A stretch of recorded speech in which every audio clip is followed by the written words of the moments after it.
নমস্কাৰ বন্ধুসকল, মই হিৰেণ। আজি মই আপোনালোকক এই ভিডিঅ'টোৰ জৰিয়তে এই 2024 বৰ্ষৰ মে' মাহটোত তুলাৰাশি ব্যক্তিসকলৰ কেনেদৰে পাৰ হ'ব তাৰ এই সম্পূৰ্ণ বিৱৰণ আপোনালোকক এই ভিডিঅ'টোৰ জৰিয়তে আগবঢ়াইছোঁ। প্ৰথমে মোৰ চেনেলটো আপোনালোকে ছাবস্ক্ৰাইব কৰি ল'ব, যাতে মোৰ পিছৰ ভিডিঅ'বিলাক আপোনালোকে সহজে লাভ কৰিব পাৰে। লগতে মোৰ ভিডিঅ' যদি ভাল লাগে তেন্তে লাইক আৰু শ্বেয়াৰ কৰিব, কমেণ্ট কৰি আপোনালোকৰ মনোভাৱ প্ৰকাশ কৰিব। এতিয়া মূল বিষয়লৈ।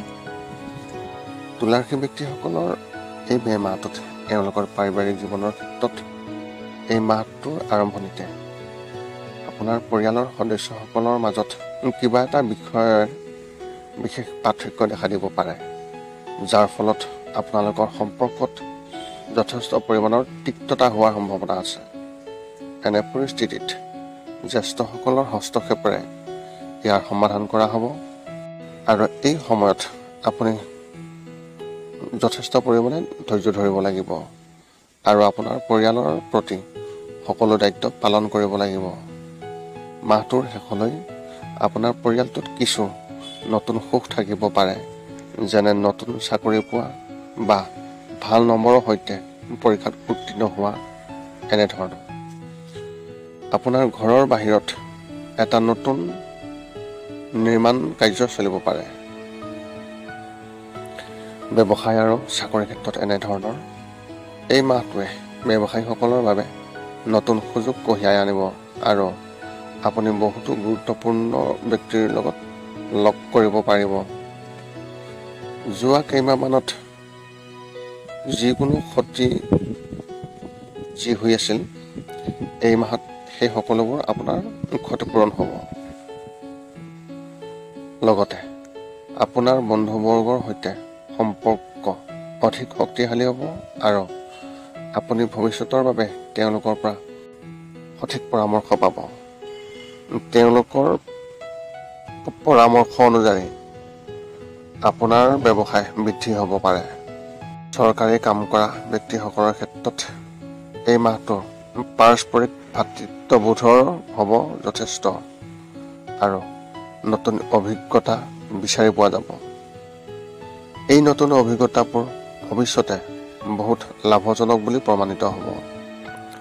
ব্যক্তিগত খণ্ডত চাকৰি কৰি থকা ব্যক্তিসকলৰ ক্ষেত্ৰত মুখ্যতঃ কম্পিউটাৰ আৰু মিডিয়াৰ ক্ষেত্ৰত কাম কৰা ব্যক্তিসকলে তেওঁলোকৰ কামৰ ক্ষেত্ৰত যথেষ্ট পৰিমাণৰ প্ৰশংসা লাভ কৰিব। শিক্ষা আৰু কেৰিয়াৰ ক্ষেত্ৰত এনেধৰণৰ বিদ্যালয়ত অধ্যয়ন কৰি থকা শিক্ষাৰ্থীসকলে এই মাহত অধ্যয়নত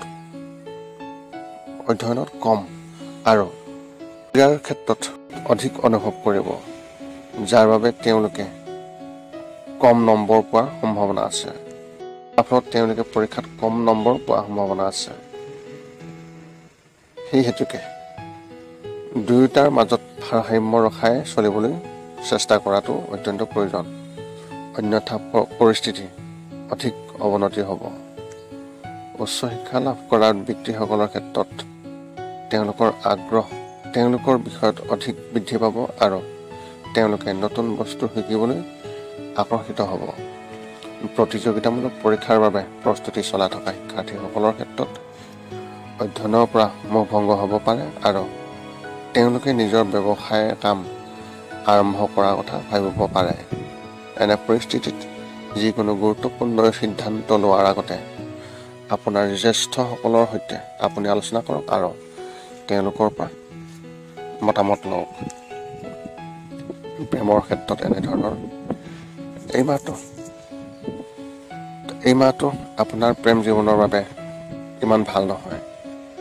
কিছুমান বস্তুৰ বিষয়ে আপোনাৰ সংগীৰ সৈতে আপোনাৰ বিভেদ থাকিব পাৰে, যিটো আপোনাৰ সম্পৰ্কত তিক্ততা সৃষ্টি কৰিব।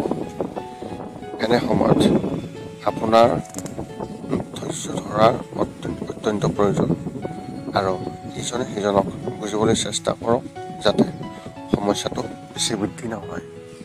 যদি আপোনাৰ বিয়া হোৱা বেছি সময় হোৱা নাই, তেন্তে তেওঁলোকৰ বাবে বিশেষ কিবা কৰিবলৈ চেষ্টা কৰক, অন্যথা সম্পৰ্কত নিশ্চয়তা অনুভূতি থাকিব পাৰে। অবিবাহিত ব্যক্তিসকলে এই মাহত এজন বন্ধু বান্ধৱৰ পৰা প্ৰেমৰ সম্পৰ্ক গঢ়ি তুলিব পাৰে।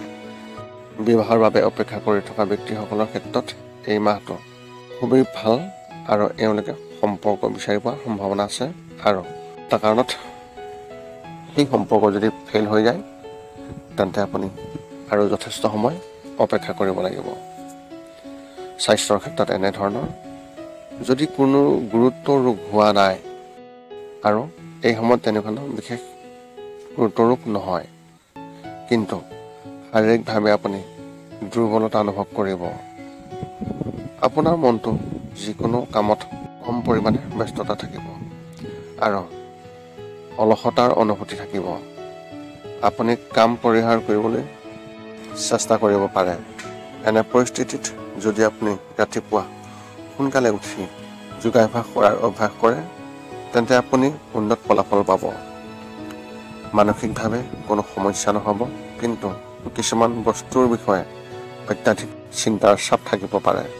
সেইবাবে এনেবোৰৰ বিষয়ে চিন্তা কৰাৰ পৰিৱৰ্তে আপুনি সকলোবোৰ সমাধান কৰিবলৈ চেষ্টা কৰিলে অতি ভাল হ'ব। আপোনাৰ এই মাহত শুভ সংখ্যা হিচাপে 9 আৰু শুভ ৰং হিচাপে আপুনি এই মাহত ধূসৰ ৰং ব্যৱহাৰ কৰিব পাৰে। এই আছিল এই মে' মাহৰ তুলা ৰাশি ব্যক্তিসকলৰ কেনেদৰে পাৰ হ'ব। পুনৰ লগ পাম এটা ভিডিঅ'ত। আজিলৈ ধন্যবাদ।